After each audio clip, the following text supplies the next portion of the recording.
listening to the Heads Up Radio Network. The Ref, Carmine Conti. And welcome to a wonderful Wednesday here at Heads Up Radio. I am the Ref, I believe. I think that's what they tell me. I am Carmine Conti also. That's what I use in my bank account anyway. They wouldn't let me use the Ref for that.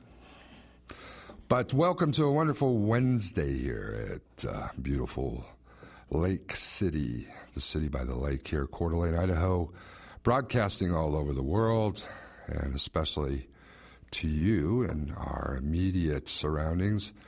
It's a beautiful day here. Of course, if you're somewhere else in the world, it could be evening on the East Coast. It's probably just about supper time. So we welcome you all, and it's nice to have you aboard. If you've been listening to us here on the Heads Up Radio Network, we do a variety of shows. And basically, we are trying to do, or specifically probably more so, we're trying to do shows that are keep you on the heads up, maybe not covered up. As a lot of the stuff that you get on a lot of the shows is pretty, I don't know, I don't want to say schlocky is a good word for it. It's just kind of like you get the big part of it, but you don't get the stuff behind it. And what we're trying to do here at Heads Up Radio, if you listen to our show or Mary Souza's show at noon, Mary digs in deep behind a lot of this stuff. And my job here with the premise of the show is to specifically kind of get more behind the scenes. I'm probably going to ask questions and talk to people, and not just like, oh, how you doing? What's new? What's going on? Is that, okay, what are you working on? What are you doing, and why, and what for? And try to cover some of the W's that seem to get left out. And today's topic, we have a couple things going on today, but today's main topic that we'll get to after our first break today, we're going to talk to recording artist Sammy Eubanks, and it's going to be kind of interesting because we're going to catch Sammy while he's in transit, more or less, to a gig he's got going on in the Tri-Cities.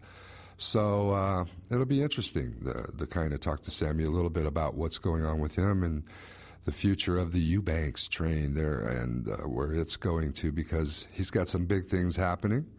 And he's newly signed to a new record label, but I don't want to break all the suspense or break the news. I'll let Sammy kind of plug that all in.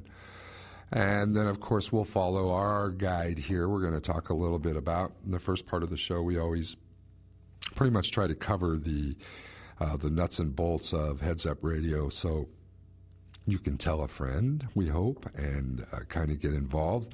If you're listening to the station, obviously you know how to get a hold of us, or know how to listen or download to it to your smartphone, tablet, iPad, or even your PC.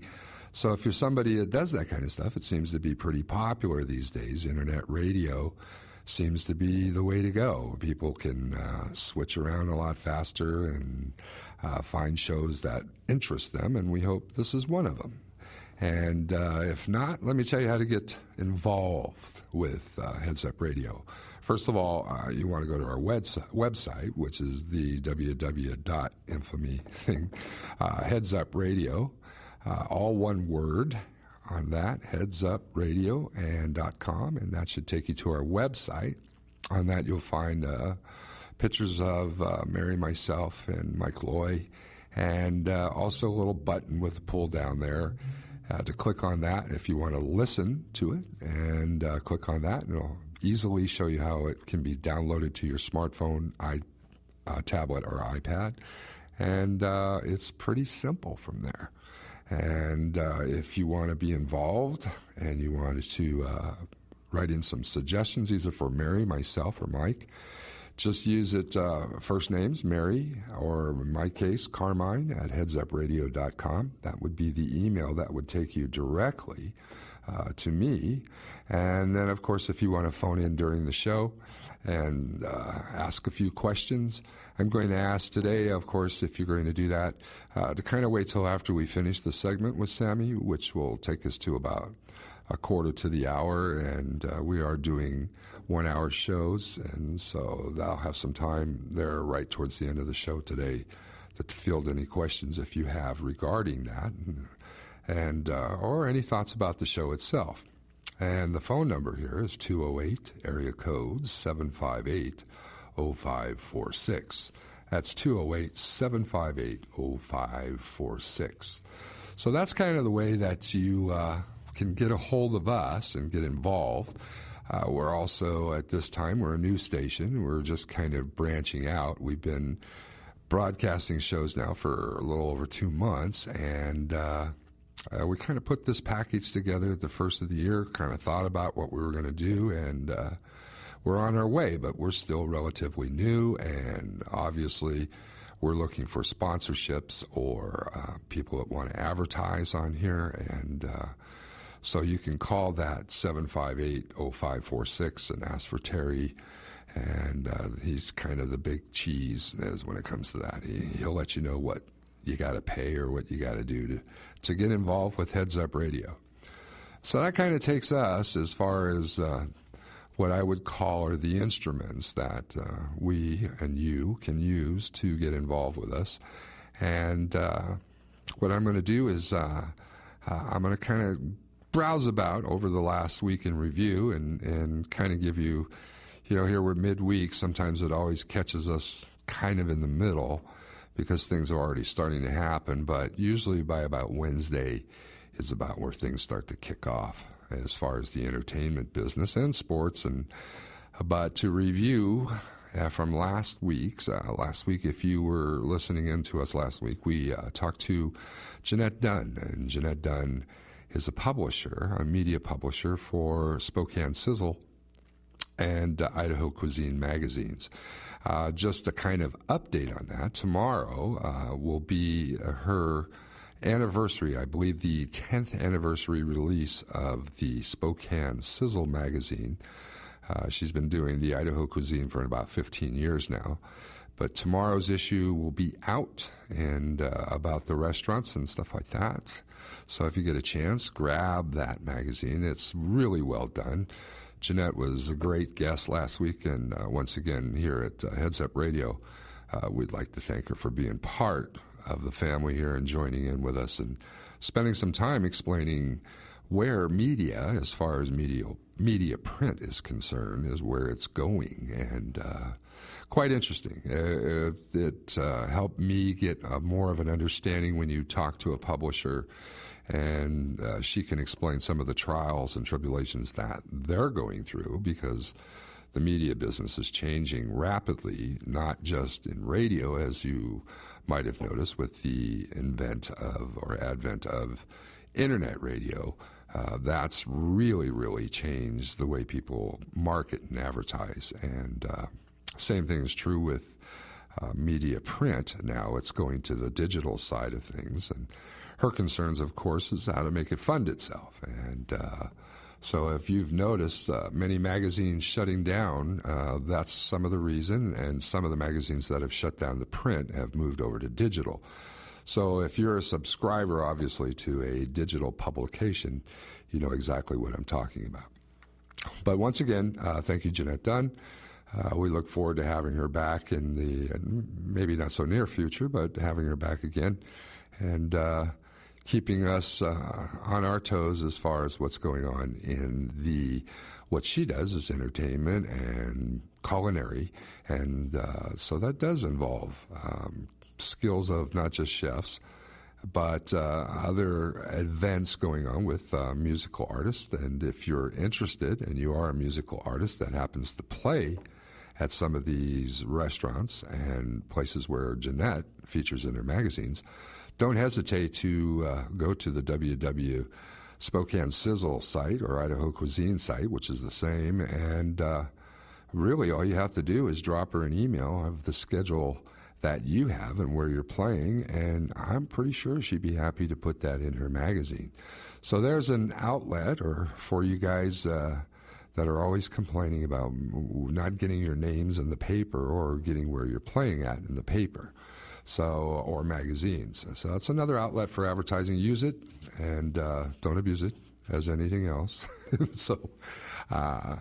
But we're going to move into what I call are some of the topics that I usually go over in the first segment part of the show, which are kind of the current affair topics or things that I said happening last week. And of course, first and foremost, I do want to congratulate, if that's possible. I have never talked to a horse, but congratulations to the California Chrome for winning the Kentucky Derby. A great story behind that as well. If you're a horse person and you watched any of the 2 hours, 3 hours prior to the horses running at Churchill Downs, that story was very, very touching, I want to say. Would probably be a good one, especially if you're a horse person. The cool side of that is that horse actually was trained at a racetrack in Southern California called Los Alamitos. And the connection there is my father and about 3 or 4 of his best friends owned several quarter horses that trained and ran at Los Alamitos, because Los Alamitos is a quarter horse track, which is much different than a Santa Anita or Del Mar, if you're familiar with the racetracks in California. And same thing with the racetracks up here, which we had one up here in Spokane years back, Playfair, which closed down. But training a thoroughbred at a quarter horse track is sometimes a little bit more difficult, because he's not really running with thoroughbreds, he's running with quarter horses. And if you're well into the idea of training, you'll understand what I'm saying. But once again, congratulations to California Chrome. Obviously now he's finished the first leg, and now the Preakness in 2 weeks, and then, of course, the Belmont. And who knows? We've been waiting for a Triple Crown winner now for quite some time, haven't gotten one. But maybe the Chrome might do it. So let's hope for the Chrome. Also, the NBA playoffs are well into swing, and one of the first, I got to say, for the first round of the playoffs, we've never had that many Game 7s as far as the last game, the deciding game of the first round, where you have number 1 seeds playing number 8 seeds and on the verge of upsets, which we could have lost a couple, 2 or 3 of the number 1 seeds. Very rare, and to have that many Game 7s was also very rare, but they're now well into the second or third games of the quarters, and or semis, I should say, finals and then after that, of course, they'll move to the finals of each conference, and then, of course, the NBA finals.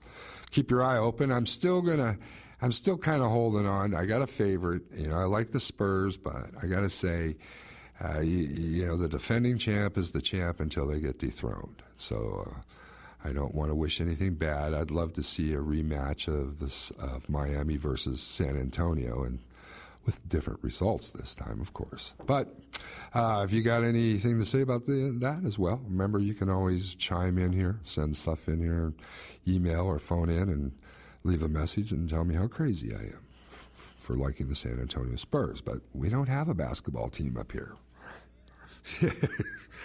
So let's see, what else? The Stanley Cup playoffs, of course, are well into their second rounds as well. And if you're a hockey fan, which there is quite a few hockey fans up here in our area, because we do have what they would call as a minor league team in Spokane. So we do get a chance to see hockey more so than without the professional basketball teams not being here or present. Hockey's kind of our big thing, so I don't know if the Chiefs are still in the playoffs or what's going on with the Spokane Chiefs or not, but the Stanley Cups are well into it now, and I'm hoping your favorite teams are still on board. Rarity this year, and having 2 teams in L.A. Battle it out, and Anaheim and Los Angeles are fighting it out in their respective divisions. So, and also in their semis too, then they only have one more round before the Stanley Cup Finals. So let's see, that kind of takes the The edge off the sports. Let's deal a little bit with some local entertainment news, as you might have looked into some of the things that are going on this week, if you have or you have not. Last week being a very busy weekend, of course. Here in Spokane, we had Bloomsday, of course, and I hope everybody's recovered from that. It was kind of a nice day. It was a little bit chilly, but it didn't rain, so any measurable amount. You might have got some sprinkles during the day, but if you're a runner, I would have imagined you enjoyed that immensely because it was very cool. And we've had the years where it's poured during Bloomsday, and we've also had the years where it's been very hot. So this is one of those days that if you were a runner, you would have probably enjoyed it. A walker, it might have been a little cold, but I hope everybody made it home safe and no serious injuries or illnesses or anything from that. And once again, the participation at Bloomsday just keeps growing and growing and growing. But thank you, everybody, for participating, and we look forward to next year. And also, it was the same weekend. It was the celebration, the 40th year celebration of Expo 74. So for some of us older tykes, or tykes back then, a great celebration in the 40 years of Expo since it's been the Spokane. Very successful. Actually, on record, I believe to be true, of the smallest city to ever host an Expo. So, I think they expected something. They were going to be very happy in getting something like, 5 or 6 million people over the period of the Expo, and I think they well exceeded that, which was an enormous success for Spokane. And of course, then transforming Spokane, a railway town, into an Expo is, if you've ever been to one, and you would know just by how many pavilions or things that have to be built, it's an enormous undertaking. The first World's Fair or Expo that I went to, and actually it was still called the World's Fair then, was in Flushing Meadows, actually right next to where they built Shea Stadium. And that was my first chance. And of course, if you're on the West Coast, it would have probably been Seattle, which I believe was in 62 if you were still kicking at that time, enough to go to it.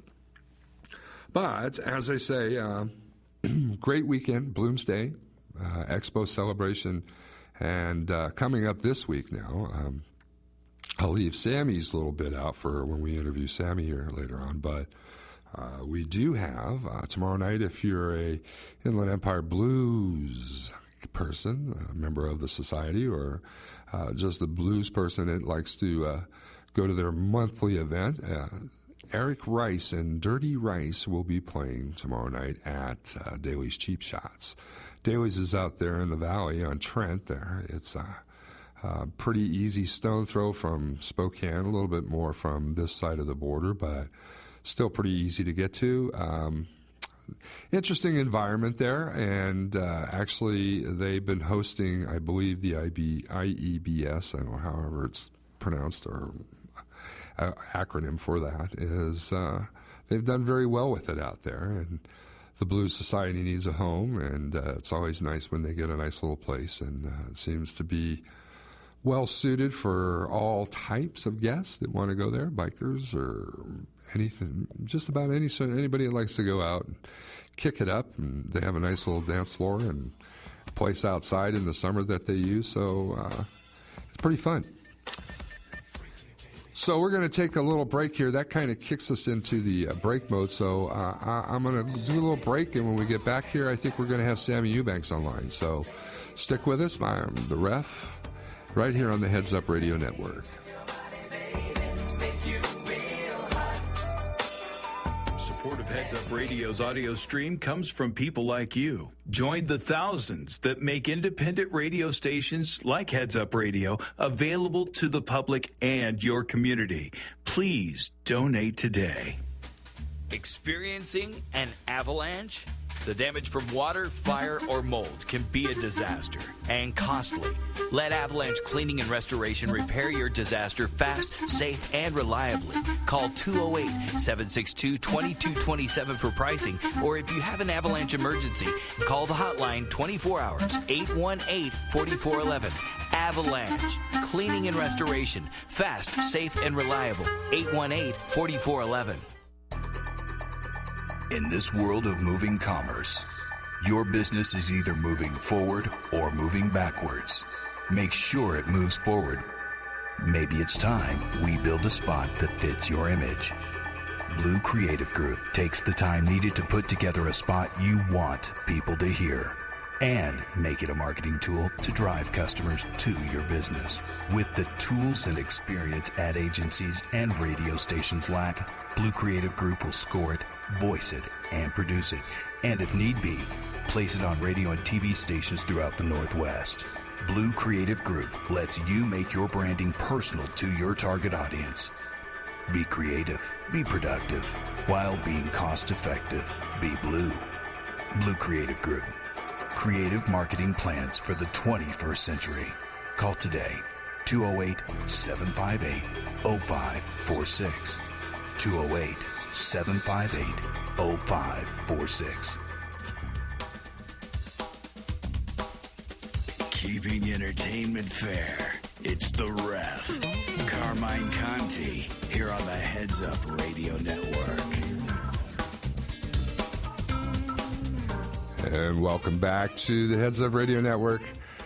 I'm Carmine Conti, also affectionately or somewhat known as The Ref.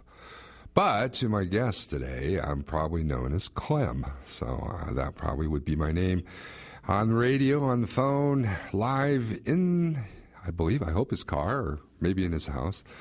I got Sammy Eubanks out there. Sammy, you out there with me? Yeah, man. How are you? Oh, there he is.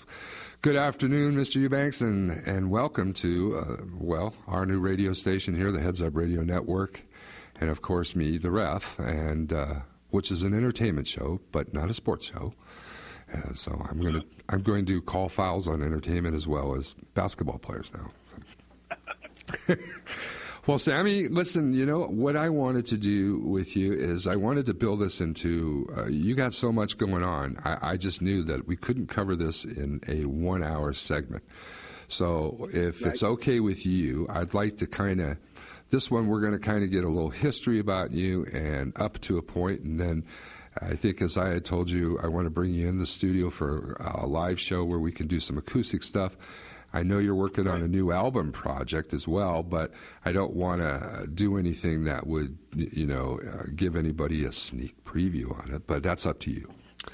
And then, of course, the last segment will be, kind of a continuation of the first one where we're going to talk about where you'd like to go and stuff like that. So thank you very much for participating today. I appreciate that. And, thank you. Well, my pleasure, man. Well, so, Sammy, just for our fans, and I know there's some out there listening and that know you and know of you very well, and I mean, I've known you for a numerous amount of years. I don't want to get into Many Moon, long time back. Many Moon, my other Indian name, Many Moon Carmine. And but kind of give us a little history going back, kind of when you got into it. I know that your dad played, and we've talked about that, but what sort of motivated you and got you into music? Just being around him, as a kid, listening to the stuff that he listened to, and then, as far as playing in a band, it all happened by accident. Usually does, doesn't it? In Spirit Lake, Idaho. I think you've heard of it. Mm-hmm. Anyway, I started, at a jam session up there with some friends from school, from Priest River, and they liked what we did, and we went back a few weeks later, and then a week or two after that had our first gig. Now, Sammy, when you say you started the jam session, now, were you playing guitar then as well, or were you a singer? No, I just sang. I didn't play guitar for the first 5 years I was in a band, I was the lead singer. It was what they call a 3+1. The last time I was a +1. I was just going to say that's the size I usually go for now. Right. It's either the size of your shirt or your golf handicap. Boy, wouldn't that be nice? Yeah, I might be a +1 on one hole. So the name of that band, of course, then was the name. What was the first name of your band? I always love this because you know how we used to sit around and try to come up with names. So, what was the name of that band? That band was called Otto. OTTO. We thought about, Auto, AUTO, or the Autos or whatever, but the cars were pretty popular back then. So and we'll have to touch on that a little bit too, because I know you have a affinity for cars. Yeah, a little bit. A little bit. So you did it was a jam thing, sort of, or a gig you did in Spirit Lake? Well, it was a jam at the Linger Longer on a Sunday afternoon. Ah, okay. And we did that a couple of times. I'm going to get gas if you don't mind. Oh, man, you're allowed. While we're talking. Sure. Okay, cool.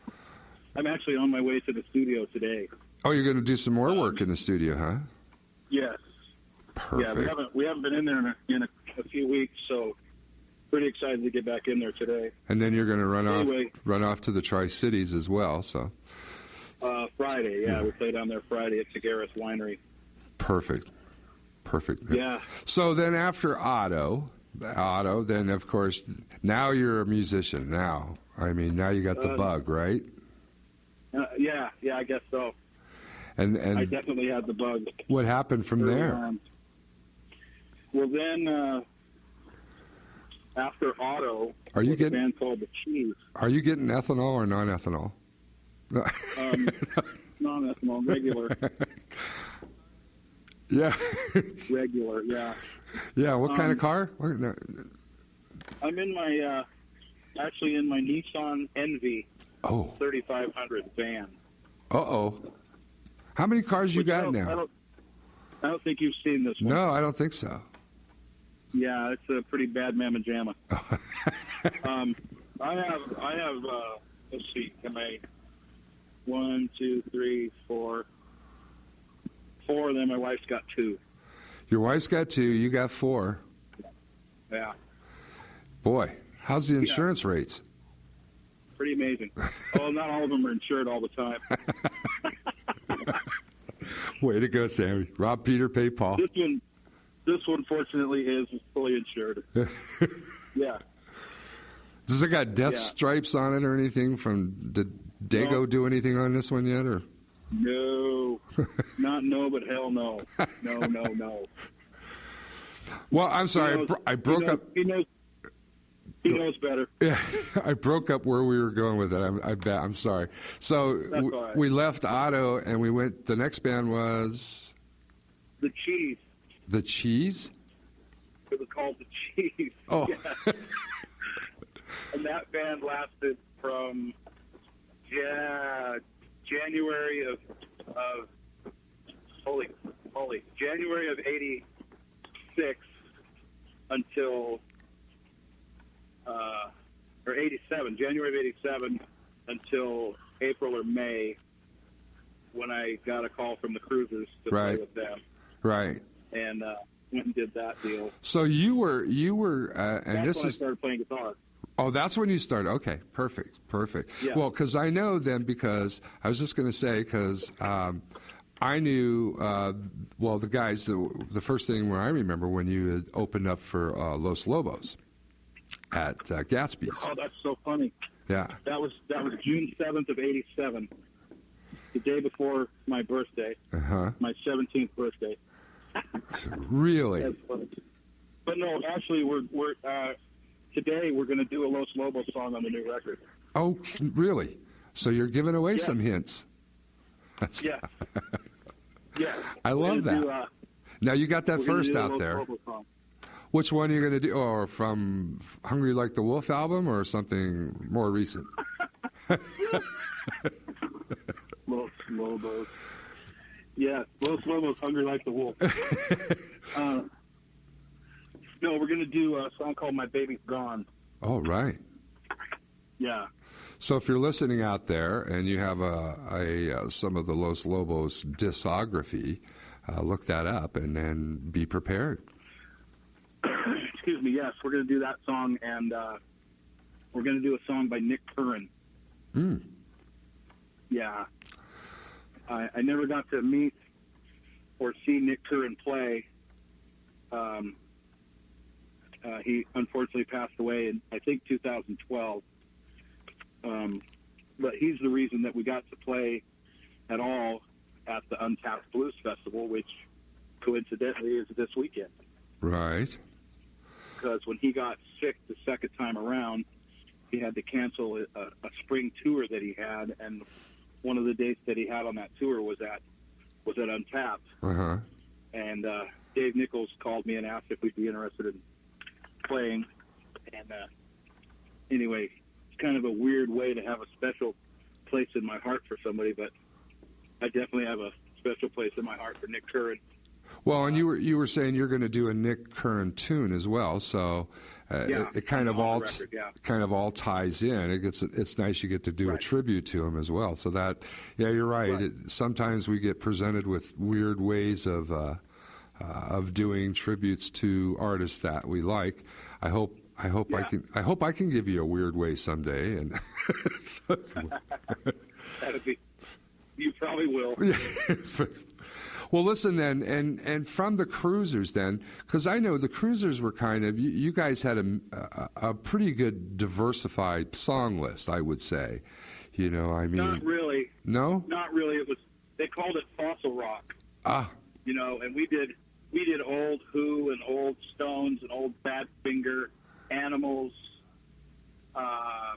you know, stuff like that. And we actually did this Los Lobos tune that we're going to record today. We actually did that song in the Cruisers, and that was, you know, kind of a departure for them, I think. Mm-hmm. But I've always been a fan of the blues kind of stuff, as you know. Right. And what sort of got guys, you? What kind of swung you to then? From there to mostly dominate what you did blues-wise? Was it just something like, okay, you know, I've been singing this stuff for quite a while, and now I want to sing some other stuff, and I get more, because I'll tell you, the unique thing about what I've always found about you is that you are a chameleon in all the good ways, is that I've never, ever been around somebody who could just go like, you know, I think I'm going to sing country. Right. And so what kind of prompted that? Because that's why I say this interview will take a few times to kind of get through dig into some of the depths that you, that was a surprise to me as well, sir. The country stuff? Oh, yeah. Yeah, because I remember when you went to Nashville and I took you to the airport. Yeah, exactly. The country thing actually started the first time I did any country at all was in 1990. Mm-hmm. Started a band with some guys, with Chris Bearclaw and Steve Isaacson. Sure. And a drummer named Pat Simmons, who now plays in the Cronkites. Mm-hmm. And we had a band called the Bovines, and they wanted to do country. We put that band together and called it the Bovines. Mm-hmm. It wasn't an existing band, but they had a connection with Noreen and Gary Peterson out at the Buckhorn Inn at Airway Heights. And we could go out there and play, you know, and be the house band. And we did most of 1990, I think Wednesday through Saturday, in Airway Heights at the Buckhorn. Right. Doing mostly country stuff, because we had Steve Isaacson on guitar, who was a great player, and Bearclaw on bass, and Simmons on the drums, and I was playing rhythm guitar and singing. And then Steve left the band, and then we got a guy named Ricky Roadman, who I think you might know as well. Yeah, I hope he's listening. And, yeah, that'd be awesome. Yeah. And Rick is a monster player. He can play anything, you know. And he was in he can play the blues. He can play country. Yeah, he was in a band called Stone Johnny, wasn't he? Yes, with Eric Lindstrom. Right. And Eston.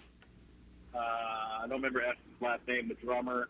And Dave King was through that band, and Dave Dieter was in that band. And, yeah, great players in that band. But anyway, when Rick joined the band, then we started doing some bluesy stuff, you know, and then we did a few current hits of the day in 1990 till about 92. Mm-hmm. You know, I left for a year in 91. Right. And went racing and stuff, but when I got back, we kind of picked up where we left off. And without jumping into that part, because I think we'll save like the race stuff. I want to save that for like part 3, and because you got some great stories there, and then people will kind of just do the music aspect of it, and then we'll do the race part as part 3. How's that sound? Sure, I mean, man. that'll keep. Sounds great. That'll keep people maybe on track. So I'm just going to sum. So we go from Otto up through everything into the early 90s, into the blues, and then we go into the country thing. And then and I was gone at that time over in the P-Town, or Puddle Town as I call it. Right. And so when I got back, then you had kind of made another transformation back to the blues again. Is that correct? Right. That would have been 92-ish. Well, I came back in 95, and I remember... 95, okay. Yeah. Because... so 92, we were playing at the Chef Restaurant on Hamilton.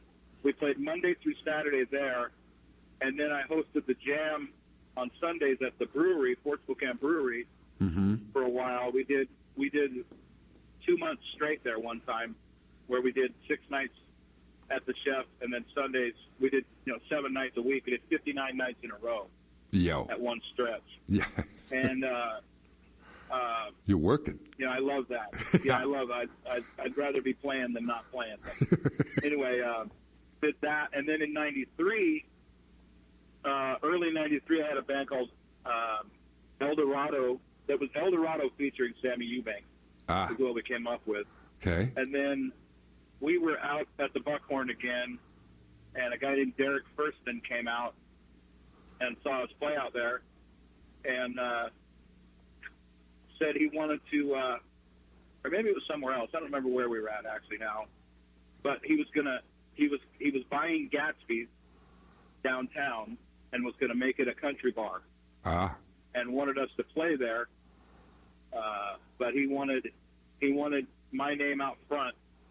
Because he thought that would be the draw, and so that's when we started calling the band Sammy Eubanks and the New Yanks. I remember that. Yeah. So at that point, that band was called Don't Walk, because our name was already up in lights. That's right, yeah, on every corner almost. Right. Exactly. Well, now that was still country, though. You were still doing, and that was the idea. That was full on. That was full on top 40 country at the time in '93. Right. And that's the Clint Black stuff, Marty Stewart, Leroy Parnell. Sure. Diamond Rio-ish kind of stuff. And we did 4 nights a week at Chili D's from May of 93 till New Year's Eve going into 94. And then I got to say, I mean, because you switched over then from the blues over to the country, right? I mean, that probably put a pretty good stress on your wardrobe as well. I mean, but I just cut the sleeves off the shirt. That's exactly. And I made my boots, open-toed sandals when I wanted to do the blues, right? Exactly. How to convert Tony Lamas into Birkenstocks by Sammy Eubanks. Exactly. So we're up to 93, 94, 95 now we're coming into, because now I know when I got back, you were pretty much pushed back into the blues. Is that correct? Yeah, I'd have to take your word for it because I don't. I mean, 95, 96, 97. Yeah, I guess. Because it seemed like, then I had gotten into running like nightclubs at that time, and I was working. I remember, right. And then I was out at Mad Daddy's, which was out there in Post Falls or Hutter, if you're right. Right. And so particular. Yeah. And so it was like now you were really starting to develop yourself as a, I would say, more or less defined. But and of course then another interruption, and then off on the road doing some stuff with the cars again. So that was 94. That was early 94. Uh-huh. You had a battle. Actually, 90, 96, 97. 96 is when I went to Nashville, early 96. Mm-hmm. Was there for 3 months. The first 3 months of 96. And then the girlfriend I had at the time said she wanted to move back there, so we were going to sell the house. But she wanted me to come back here and help sell the house and get all the bills paid and all that stuff. And anyway, that ended up not happening. We didn't move to Nashville, but I went to Nashville in 97, once again in May. And that's when I did my first CD, was May of 97. Right, you did. It wasn't there. It wasn't. It wasn't there. It wasn't me, or what was it? I love that song. It wasn't me. It was on that record. Yeah. And then I did country shows in 96. I think mid in summer of 96. I think we opened up for Tracy Byrd one weekend and Merle Haggard the next weekend at Silver Mountain. Yeah. Up the gondola ride up there, Absolutely. The concert series. Oh yeah. We were the only band to do 2 openers, one week after another. So those were country shows, obviously. But then, still I was throwing a little bit of blues in the set once in a while. Yeah. Because that's what I like, and I like breaking it up. I like not doing the same thing all the time. I would get bored. I'm a big proponent of, I think a lot of the stuff in country and I think blues, and I'll be outlandish here for a second, like that's never me, but I'll say this, I'll say this. I've always thought, in a lot of ways, especially a lot of the country that I liked growing up or listening to, was, country was like the white man blues, and then blues were the black man's music, and it's like nor should they ever cross, But I liked the idea of you mixing it up, where you were throwing in. So you could be going along doing, as you were saying, some of the artists, or a Merle Haggard tune, and then turn around and throw in an Albert Collins tune, or something. Well, I'm just making it up as I go along. But you know what I'm saying. I've done that. I've done that B.B. King to George Jones thing back to back. Perfect. That's what I was. And the one thing that really helped let me know that the blues and the country are a lot alike.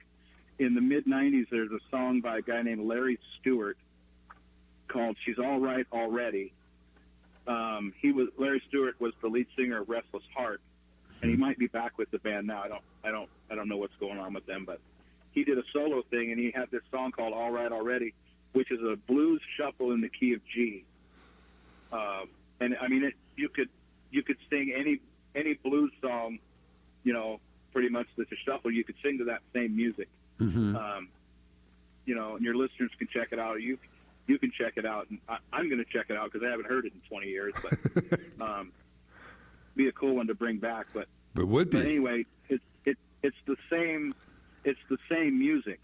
Musically, it's the same. It's just you just happen to hear one on a country station, one on a blues station, or a rock and roll station. Oh God, yeah.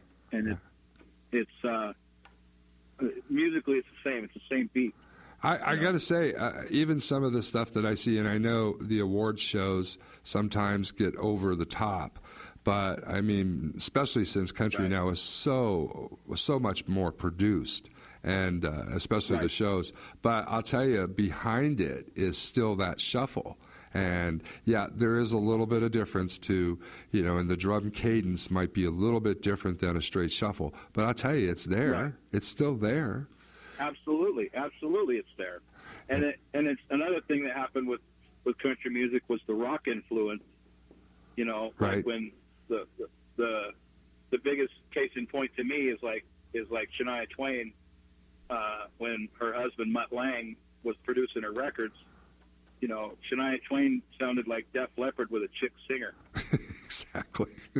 Some of those big hits she had.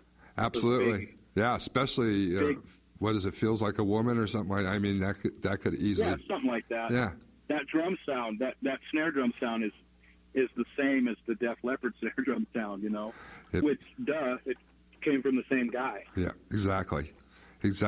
Yeah, I would say that to me is the biggest change in country. Is it's become more of a show than it ever was. I've in some ways I don't like the authenticity or the loss of a little bit of the authenticity, but I could say the same in some of the blues shows that I've seen as well. It seems like I just watched pretty much the last week or so of the Heritage Festival in New Orleans.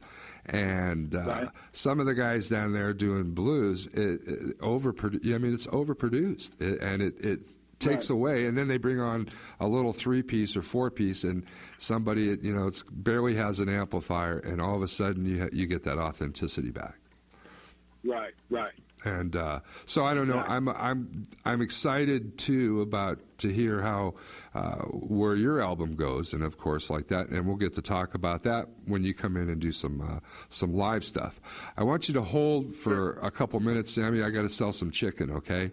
And just hold on. Now I'm hungry. Hold on the line, and we don't have a red line. And hold on the line with me. We'll do a commercial. We'll be right back with Sammy Eubanks. You're listening to The Ref on the Heads Up Radio Network. We'll be right back with you.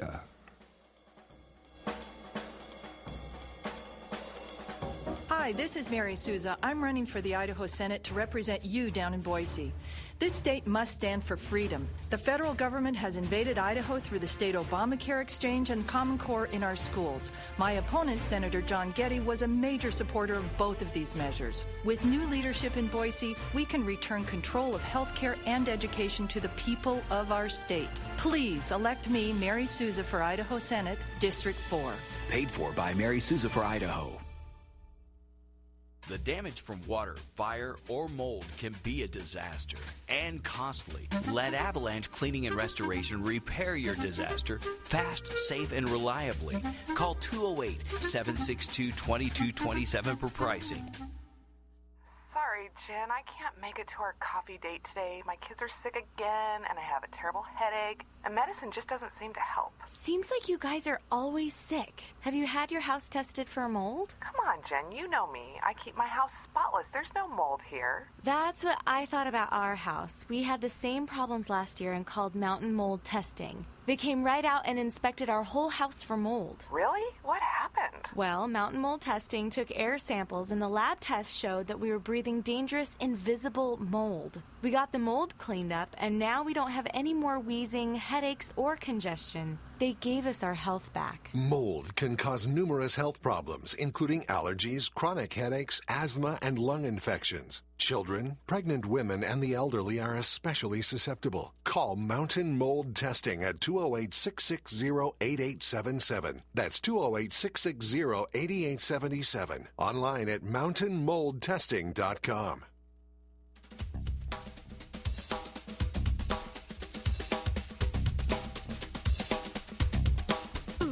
Carmine Conti, The Ref, here on the Heads Up Radio Network. And welcome back to The Ref, and Carmine Conti here on Heads Up Radio Network. Today's special guest, if I still got him out there, is Mr. Sammy Eubanks. Sammy, you done pumping gas now, man?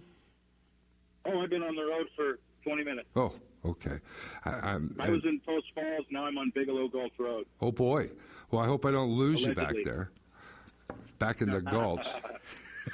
Yeah. So we kind of dropped that. We're getting into a little bit of the theory aspect of the music, but I want to kind of then catch us up to where you're kind of up to now. So let's say we're kind of right up there to 2000. So from about the year 2000, what was happening then when you started to get... is that where you sort of locked into Sammy Eubanks and or were you still? No, I was. Let's see. I moved. I went and did a car thing early 2000. Right. Back in North Carolina, and let's see. Did that for almost a year, and then came back. After my father passed away in 2001. Rest his soul, man. Rest his soul. Yeah, and then I started playing. That's probably when I started, being me, I guess, or what me is now. I think that this is what I get. It's like, I've always said this. I said, what happens when you're so diverse and you have so many outlets, I mean, country, the cars, and rock, I mean, there's not too much. I mean, we could even get into the fact, didn't you even do some DJing up there at KKZX years ago? Yeah, I did the blues show at KKZX for 2 years, right. Year and a half. So, I mean, that's a pretty diverse personality, and to get finally committed towards one thing, and it seems like that's what you've done since, I know I got back here, and once again I left and came back, and when I came back, it's kind of like you were pretty much on that train of, okay, this is who I am and this is where I'm going. Right. And it seems like you haven't, that Dada train hasn't stopped, and it's kind of brought you to where we are now. And now all of a sudden, things are really have opened up over the last several years, especially with you, with everything that you've done in the awards and that you've won, and of course now a recording contract or signed to a label to do an album. So yeah, it's been great the last few years.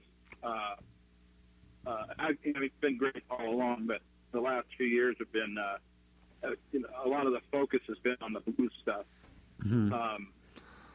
But I'll still do a George Jones tune or Merle Haggard tune, at Blues with the Band or whatever. Well, and you do it well. It's kind of nice to be able to do that. You know how many people would love to be able to candidly say, "Yeah, I'll just kick out a George Jones tune here." Yeah, it's something different that, maybe people that, Well, I think your fans enjoy it. I think, no doubt about that. I think we're losing you in the gulch there, brother. But what I will do is, since I kind of put you on the mark for that, I'm going to kind of leave you out here a date on this one, and we're going to pick this up again in the studio the next time that your calendar's open, and we'll bring you in here to do some, if you can hear me out there, if you can, or just nod your head. Oh, he did. That was the phone. It nodded its head. But what we'll do is we lost Sammy there just for you out there listening, and we'll call this part one. And the next part we're going to go into, obviously, we'll have Sammy in the studio, and maybe we can get him to play a couple of the tunes off his upcoming new album, and talk a little bit about the record label that he's going to be on, and some of the things he's going to be doing this summer. So hopefully I can catch him prior to a lot of the festival stuff that he does, because he is a busy guy. And I appreciate Sammy taking the time today to talk to us en route to where he was going. So, it happens. We have people on the phone. We lose them. We'll get them back here someday and be happy to get them back. I know that if you are out there and you do have an opportunity to catch Sammy, I can tell you he was at the Coeur d'Alene Blues Festival this year. And he will also be at the Wallace Blues Festival. That would be the soonest one that I know is in our neck of the woods around here. We don't have a lot of places in the Lake City for Sammy to perform, or even pretty close to it, except for Spokane. He does play, I won't say frequently, but quite a bit. He does play in the Spokane area. So if you get a chance to look up in the, I'm going to try to put together a guide here pretty soon and put it on our website to kind of feature some of the things going on. But take a look for that and see it on the website. And also, if I can get him to dial into Jeanette Dunn there, maybe we can get him to put his schedule in Spokane Sizzle or the Idaho Cuisine magazine. And I'm going to kind of leave it off there for the day and kind of move on a little bit here and talk a little bit about the entertainment aspect, since I've kind of browsed into it a little bit, and kind of finish up today with that entertainment segment that I was talking about. And one of the things that I think is really important, and I think is really important for the club owners, and not just for the club owners, but for the artists. I do hear some scullybutt a little bit of both ways, because I've been on both sides of the fence as a, not so much as an owner, but as a manager or whatever of a club, and also on the musician side of it. So I understand it completely from both sides of the fence. I do believe that sooner or later we're going to have to come to an understanding that one doesn't make the other one better than the other one. I think it makes a team to make something successful.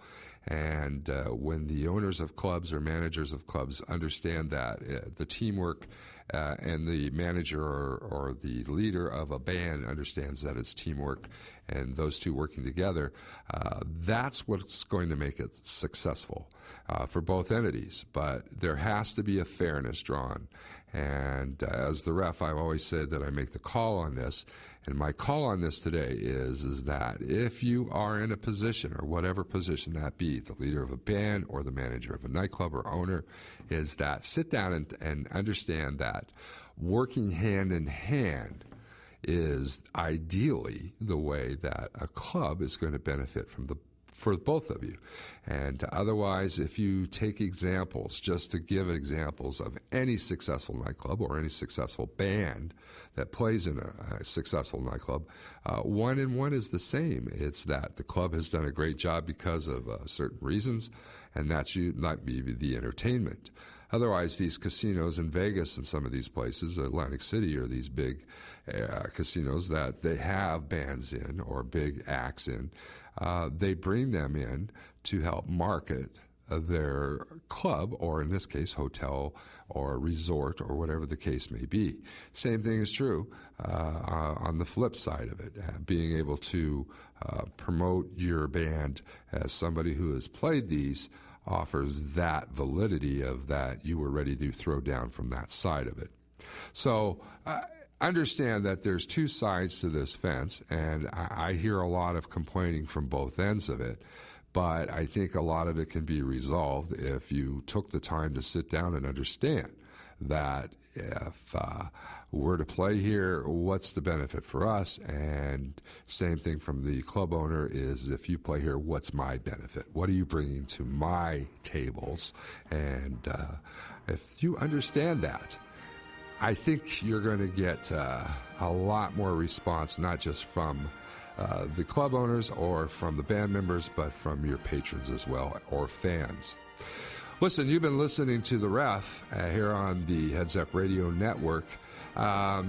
Just to preempt till next week's show is that we're going to start our show on gal bass players, and we'll be featuring and interviewing a gal from on the west side named Polly O'Keery next week. So listen, come on back next week at 3 p.m. Pacific Standard Time. Listen to me, The Ref, right here on the Heads Up Radio Network.